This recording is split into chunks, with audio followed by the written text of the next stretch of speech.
Hallelujah, hallelujah. धन्यवाद प्रभु यीशु, धन्यवाद प्रभु यीशु।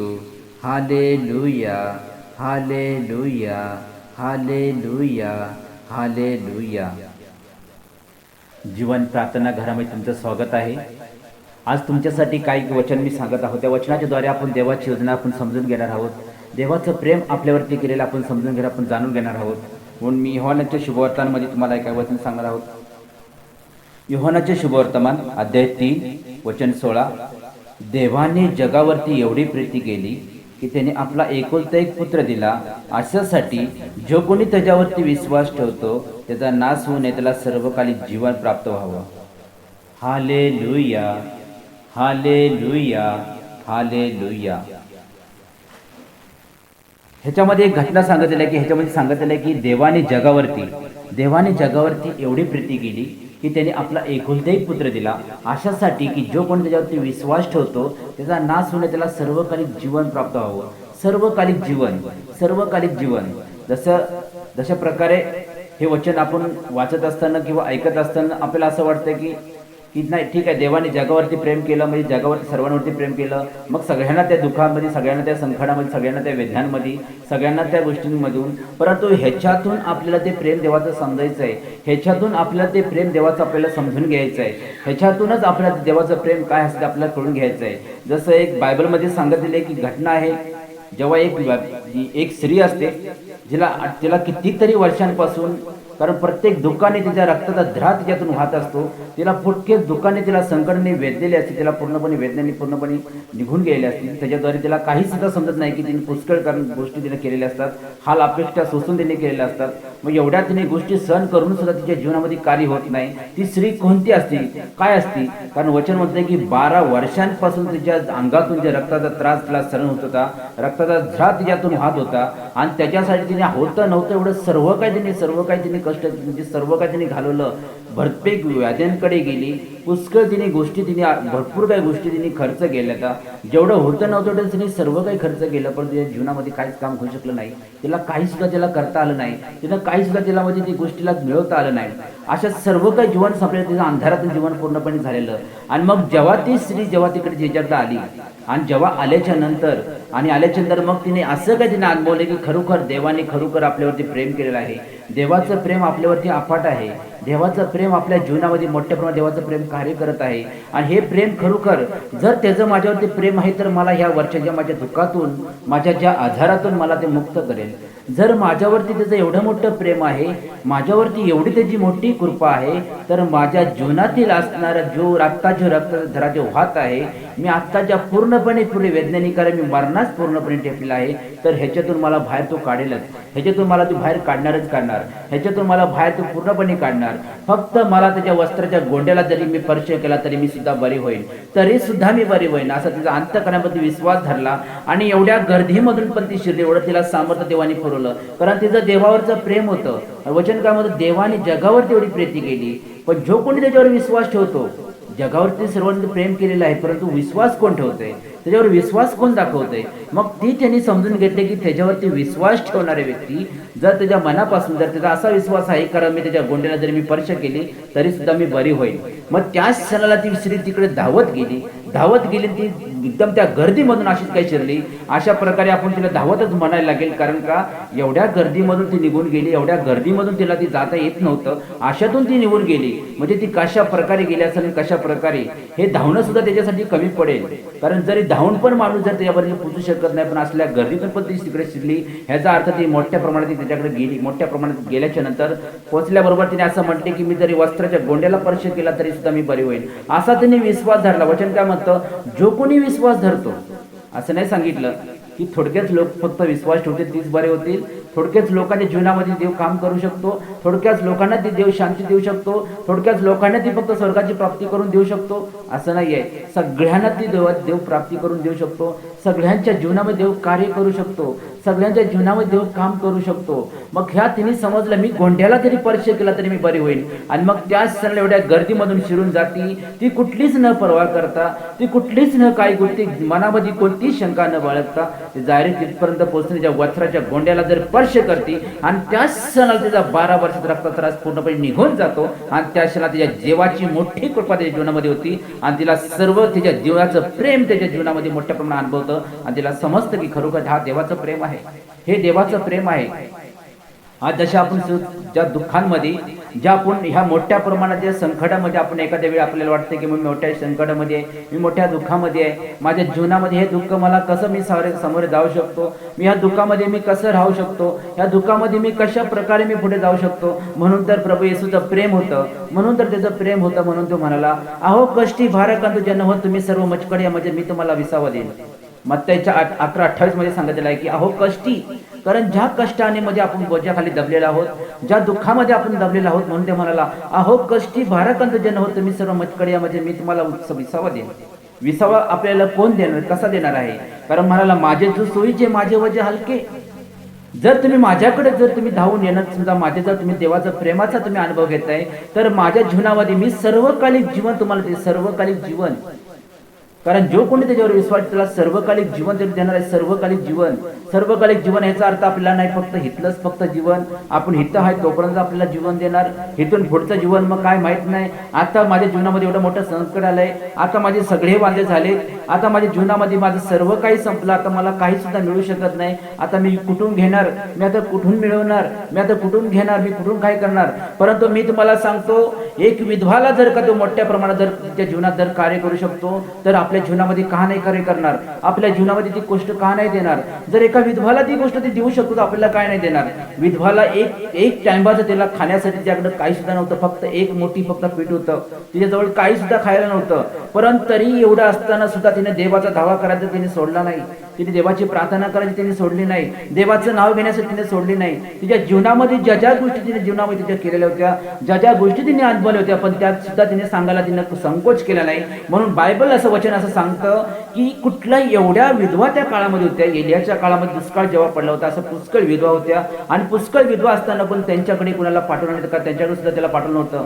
फक्त पाठवलं तर फक्त कुणाकडे पाठवलं, कारण एलियाला फक्त त्या विधवाकडे पाठवलं, जी प्रभूचा धावा करत होती, जिचं प्रभूवरती जिचं प्रेम होतं, देवावरती तिने प्रेम केलं होतं, तिच्याकडे त्याला ते पाठवलं. कारण बाकी कुणाकडे पाठवू शकले नाही, बाकी कुणाकडे परमेश्वराने पाठवलंच नाही. कारण वचन म्हणतात, जो कोणी त्याच्यावरती विश्वास ठेवतो, जो कोणी, असं नाही सांगितलं की फक्त ह्याच प्रांताचा माणूस विश्वास ठेवणार आहे, फक्त तोच माणूस ठेवणार आहे, फक्त तीच व्यक्ती विश्वास ठेवणार आहे. कारण देवाने जगावरती प्रेम केलेलं आहे, जगावरती प्रेम केलेलं आहे. मग त्याच्यामध्ये कितीतरी विश्वास ठेवू शकतात, कितीतरी विश्वासापासून ढळू शकतात. जो शेवटपर्यंत तरेल तोच तरू शकतो, शेवटपर्यंत टिकेल तोच तरेल, असं वचन म्हणतं. जर आपण शेवटपर्यंत तरलं पाहिजे, आपण शेवटपर्यंत थांबलं पाहिजे. ती स्त्रीला जे खायला मिळत नव्हतं, जी विधवा होती, तिच्या एक टाइमबाचं तिच्याकडे खाणं सुद्धा नव्हतं, एक टाइमबाच तिच्याजवळ काही सुद्धा नव्हतं. परंतु वचन असं म्हणतात, तिच्याकडे फक्त एक मोठी फक्त पीठ होतं. काय होतं? फक्त एक मोठी फक्त पीठ होतं. तिच्याजवळ असं काहीच नव्हतं, तिला काहीच तिच्या जीवनामध्ये असं संपलं की मी एक मोठी मी पीठ घेणार, माझा मुलगा खाणार आणि त्या मुलाला फक्त मी तेवढी एक भाकरी घालून देणार, बस तिचं संपलं. मग बस उद्या आमचं जीवन काय संपणार किंवा काय, पण काहीच आमच्या जीवनामध्ये नाही. पण तरी सुद्धा हे परमेश्वरा, तू माझ्यासाठी जे काय कार्य केलंस, हे परमेश्वरा माझ्यासाठी तू माझ्या जीवनामध्ये, तू माझ्या जीवनात मोठे गौरव दिलेस माझ्या जीवनामध्ये. कारण मी आजमावू, मला माहिती आहे, कारण माझं एवढीच मला जर गोष्ट करण्यासाठी मला किती पैसे खर्च करावे लागतात, मला किती माझ्या जीवनामध्ये ती अनुभव घेण्यासाठी, मला ती गोष्ट मला मिळवून घेण्यासाठी मला कितीतरी प्रयत्न करावे लागतात, कितीतरी काहीतरी गोष्टी कराव्या लागतात. परंतु जिवंत परमेश्वर तू माझ्या बरोबर आहे. मी आज एका क्षणामध्ये जर का तुझ्याकडे प्रार्थना करतो, तर मला ती शांती मी अनुभवतो, माझं तुझं प्रेम मी अनुभवतो, तू आमच्यावरती जे प्रेम केलेलं आहे ते मला अनुभवतो. कारण मी ते प्रेम तुझं मनापासून पाहतोय, मी मनापासून ती गोष्ट मी बघतोय आणि तेच प्रेम तू माझ्या जीवनामध्ये ते कार्य करते. म्हणून मला समजतंय की देवाचं प्रेम म्हणजे काय आहे, देवाचं प्रेम म्हणजे कोणतं आहे.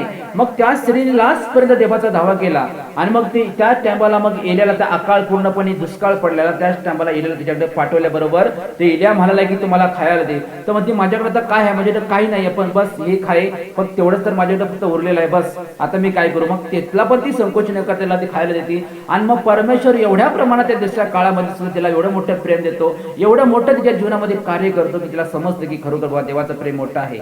देवाचं प्रेम मोठं आहे, कारण ह्या प्रेमाच्या द्वारेच आपल्या देवावरती किती प्रेम करतोय हे आपल्याला समजून येतं, हे आपल्याला कळून येतं. जेव्हा जेव्हा यहोवाच्या पत्रामध्ये सांगितलेलं आहे, जेव्हा पेत्र याकोब यहोवान हे जेव्हा मंदिराकडे जात असताना जेव्हा एक लंगडा भिकारी, तिकडे जन्मापासून एक पांगळा असणारा भिकारी तिकडे सुंदर नावाच्या दरवाजाजवळ बसलेला असतो आणि त्याला पुष्कळ दिवसांपासून, कारण जेव्हा ती लोक त्याला उचलून घेऊन यायची आणि त्या दरवाजाजवळ तिकडे जाऊन तिकडे बसवायची आणि ते सुद्धा आपल्या जीवनामध्ये असं एकदम प्रेम, म्हणजे देवाचं प्रेम अनुभवण्यासाठी वर्षानुवर्ष तिकडे भीक मागत बसायचं, वर्षानुवर्ष तिकडे भीक मागत बसायचा. अशा प्रकारे त्याला काहीच सुद्धा गोष्ट मिळत नव्हती किंवा काहीच करत नव्हती. पण तिकडे एक देवाचा सेवक त्या ठिकाणी तिकडे गेला आणि गेल्याच्या नंतर मग त्यांनी सांगितलं, ते निरखून आमच्याकडे पहा. त्यांना असं वाटलं की आम्हाला काहीतरी मिळेल, आम्हाला काहीतरी गोष्ट देईल, आमच्या जीवनामध्ये काहीतरी करेल किंवा आम्हाला मोठ्या प्रमाणात आहे, मला मोठ्या प्रमाणात जास्ती काय पैसे. पण तो म्हणाला, माझ्याकडे सोने रुपये काही नाही, पण जे आहे ते मी तुला देतो. नासर येशूच्या नावाने उठ आणि चालू लाग, असा बोलल्याबरोबर तिकडे जन्मापासून पांगळा बसला म्हणून त्याच सणाला उठला, लगेच चालायला सुरुवात केली. मग अशा प्रकारे आपल्या सुद्धा जीवनामध्ये काम करू शकतो, कार्य होऊ शकतं, आपल्या सुद्धा जीवनामध्ये काम करू शकतो. कारण त्याचं प्रेम तुम्हाला अनुभवायला पाहिजे, त्याचं प्रेम आपल्याला जाणून घ्यायला पाहिजे, त्याचं प्रेम आपण ते समजून घ्यायला पाहिजे. जर त्याचं प्रेम समजलं, जर तुम्हाला त्याची योजना देवाची समजली, तर आपल्या जीवनामध्ये असणारे सगळे बंधन असो, प्रत्येक संकट असो, येशूच्या पवित्र नावात तुटल्याशिवाय राहणार नाही. कारण मी अध्याय करतो, जे प्रत्येक जीवनामध्ये कार्य करते, सैतान कार्य करत आहे, त्या सैतान तुमच्या जीवनामध्ये कार्य करू शकत नाही. जर तुम्हाला देवाचं प्रेम जर समजलं, कारण ते सांगूनच तिने ठेवलं आहे की माझं जीव सोयीचे, माझे वजे हलके, माझे काही माझं जड नाही आहे, माझं वजन हलकं आहे. कारण त्यांनी जगावरती एवढं प्रेम केलेलं आहे, त्याने जगावरती एवढी मोठी प्रीती केलेली आहे. जर तुम्ही देवाचं प्रेम जर समजलं, देवाचं प्रेम जर जाणलं, तर आज ज्या दुःखांमध्ये, आपण ज्या संकटामध्ये, आज आपण वेदनांमध्ये, आज प्रत्येक कुठल्याही भावा बहिणीलाच कुठे देवाचं प्रेम अनुभवायला मिळत नाही. कारण जो प्रत्येक कामांमध्ये जातो त्याचं अपयश येतं, किंवा त्याच्या जीवनामध्ये मोठे संकट येतात, मोठे दुःख येतात, मोठे काय प्रत्येक वेदनातून जातो आणि ते समजतं की माझं जीवन एवढंच आहे, ह्याच्या पुढे मला दुसरं स्टॉप नाहीये, हे लास्ट स्टॉप माझा आहे आणि इथपर्यंतच मी काहीतरी करणार, इथपर्यंत मी जीवन जाणार, बस सगळं काय माझ्या जीवनात संपलं. हा एक गोष्ट आहे, जो माणूस देवाच्या बरोबर प्रेमाबरोबर चालतो, भले लास्ट पर्यंत जो काय तो थांबतो आणि लास्ट पर्यंत देवाचं प्रेम अनुभवून जे देव त्याच्या जीवनामध्ये योजना पूर्ण करतो, देव त्याच्या जीवनामध्ये कार्य पूर्ण करतो. जशा प्रकारे योहानाने जे कार्य केलं, योहानाने जे काम केलं, योहानाने ज्या त्या प्रंथांमध्ये कुठलाही यहुदी, कुठलाही व्यक्ती, मोठा राजा असो, अधिकारी असो, कोणीही त्या काळामध्ये काढू शकत नव्हता. कारण त्यांनी तेवढं दुःख सहन केलं, तेवढे त्या परमेश्वरासाठी तेवढं दुःख सहन केलं, तेवढ्या वेदना सहन केल्या. मग लास्टला जो परमेश्वर, जो स्वर्गाचा आणि पृथ्वीचा मालक, तो त्याच्यासाठी तो त्याला बाप्तिस्मा करू शकला आणि त्याच्यासाठी त्याला ती गोष्ट देऊ शकला. म्हणून तो म्हणाला, तुम्ही माझ्याकडे येणार हे कसं काय, तुम्ही कसे काय माझ्याकडे येऊ शकता, कारण मी तुमच्याकडे यायला पाहिजे, तुम्हीच माझ्याकडे येता हे कसे काय. जर देवाच्यासाठी आपण जर श्रम करतो, आपण देवाच्यासाठी आपण ती गोष्ट झटतोय, देवाच्यासाठी आपण जे काय करतोय, तर देवाच्यासाठी आपण देवाचं प्रेम अनुभवतोय, देवाच्या प्रेमाचा प्रत्येकाला आपण अनुभव करून देतोय, तर आपल्यासाठी सुद्धा परमेश्वर आपल्या लोकांतून उतरून आपल्यासाठी सुद्धा येऊ शकतो, आपल्यासाठी सुद्धा देव कार्य करू शकतो, आपल्यासाठी सुद्धा ती गोष्ट करू शकतो, आपल्यासाठी सुद्धा त्या गोष्टी आपल्याला देऊ शकतो. जर आपण समजलं, आपण जाणून घेतलं, तर मोठ्या प्रमाणात मी तुम्हाला सांगतो ती गोष्ट तुमच्या सुद्धा जीवनामध्ये करू शकतो, तुमच्या सुद्धा जीवनामध्ये कार्य होऊ शकतं किंवा आपल्या जीवनामध्ये काम घडू शकतं, काम होऊ शकतं. ज्या प्रेमाच्या जेवढं देवाचं प्रेम अपाट आहे, एवढं देवाचं प्रेम अपाट आहे, कारण एवढा त्याच्या प्रेमाच्या द्वारे आज प्रत्येक व्यक्तीला तेव्हा प्रत्येक व्यक्तीला शुद्ध करतोय, प्रत्येक व्यक्ती जीवनामध्ये कार्य करतोय, प्रत्येक त्याच्या जीवनामध्ये असणाऱ्या प्रत्येक दुःखातून असो, संकटातून असो, वेदनातून असो, त्या सगळ्या गोष्टीच्या जीवनामध्ये कार्य करत असतो किंवा काम करत असतो. जर तुम्ही प्रत्येक वचनाच्या द्वारे तुम्ही जर समजून घेतलं, प्रत्येक वचन देवाचं जाणून घेतलं, कारण ते म्हणतो माझं प्रत्येक वचन माझं सत्य आहे, प्रत्येक वचन माझं जिवंत आहे आणि ते काम करणारं वचन आहे. ते काम करणारं आपल्याला कुठल्याही दुःखांमध्ये असो किंवा संकटांमध्ये असो किंवा कुठल्याच गोष्टीमध्ये आपल्याला ठेवू शकत नाही किंवा ते राहू शकत नाही. आपण त्यातनं सुद्धा बाहेर काढण्याचं देवाकडे आपल्याकडे सामर्थ्य आहे. देवाच्या जीवनामध्ये मोठ्या प्रमाणात देवाचं कार्य आपण करू शकतो, मोठ्या प्रमाणात देवाच्या मध्ये आपण आजमावू शकतो. जशा प्रकारे 10 कुष्ठरोगी असतात, 10 कुष्ठरोगी त्याच्याकडे येशूकडे येतात आणि त्याला सांगतात की प्रभूजी तुम्ही आम्हाला शुद्ध कराव्यास सामर्थ्य आहे, तुम्ही सर्वजण शुद्ध, तुम्ही याचकात जाऊ, तुम्ही दाखवा. त्याला सांगितल्याबरोबर ते लोक निघून जातात आणि त्याच्यात ते 10 लोक सर्व बरे होतात. 10 लोक पूर्णपणे बरे होतात, परंतु त्याच्यातला सांगायला कोण येतो? फक्त एक माणूस असतो, तो फक्त सांगायला येतो, बाकीचे कोणी येत नाहीत. असं का होतं? कारण पुष्कळ लोक अनुभव घेतात, पुष्कळ लोक त्याचं प्रेम घेतात आणि अर्धच प्रेम घेऊन त्याच्यामधून ती लोक विसरून जातात आणि त्यांना ती गोष्ट समजून येत नाही, त्यांना ती गोष्ट कळून येत नाही, त्यांना ती गोष्ट समजून येत नाही की ह्या असं का होतं. मी सर्वांना तर मी बरे केले, मी सर्वांच्या जीवनामध्ये मी काम केलं, सर्वांच्या जीवनामध्ये मी कार्य केलं, परंतु अर्ध्यावटच तिचं प्रेम सोडून देतात, अर्ध्यावटच तिचं प्रेम ती समजून घेत नाहीत आणि मग त्यांना ती गोष्ट कळत नाही की नक्की माझ्या जीवनामध्ये देव जे कार्य करतोय, नक्की माझ्या जीवनामध्ये देव कार्य काम करतोय, पण हे मला समजून घेण्यासाठी मला ती गोष्ट मी करू शकलो नाही, मला ती गोष्ट समजू शकलो नाही. म्हणून त्यासाठी आपल्याला ही गोष्ट समजण्यासाठी, ही गोष्ट आपल्याला जाणून घेण्यासाठी आपण सर्व मिळून प्रार्थना करू. Hallelujah, hallelujah, hallelujah.